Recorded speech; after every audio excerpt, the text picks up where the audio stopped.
yemirilishni asosan MRT orqali aniq bilish kerak, lekin ko'pchilik rentgenga yozib beradi. Bizga bemorlar rentgen bilan kelishadi. Bu rentgenni ko'rganimizda ko'pchilik e'tibor bermaydi yoki hozir klassik meditsinada hamma ayrim vrachlar tizza bo'g'imida tuz bo'lmaydi deb ta'kidlashadi, lekin men buni inkor qilaman, chunki tizza bo'g'imida tuz albatta bo'ladi.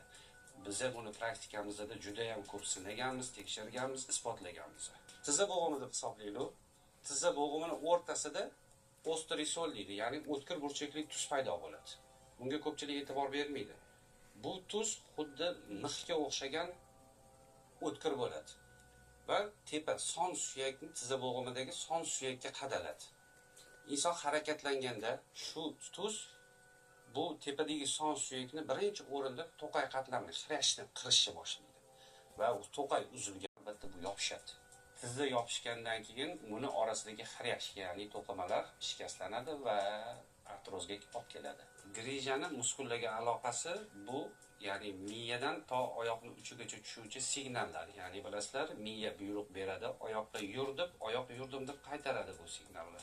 O'sha signal bir-biri bilan almashtirib turish kerak. Bu signallar albatta через nerv orqali o'tadi. Grija nervni siqqandan keyin bu impulslar o'tishi kamayadi va oyoq muskullarida, bu faqat tizza bo'g'imining atrofidagi emas, to beldan pastga oyoqning har bir muskullari yaxshi ishlamay qoladi, ya'ni atrofiya, bo'shashib ketadi. Bu bo'shashgandan keyin tizza bo'g'imiga nagruzka juda ham ko'p tushadi, chunki tizza bo'g'imini asosan ushlab turuvchi bu muskullar hisoblanadi. Va muskullar yaxshi ishlamagandan keyin yuqorida sanab o'tilgan Minsk pardalarining yirtilishi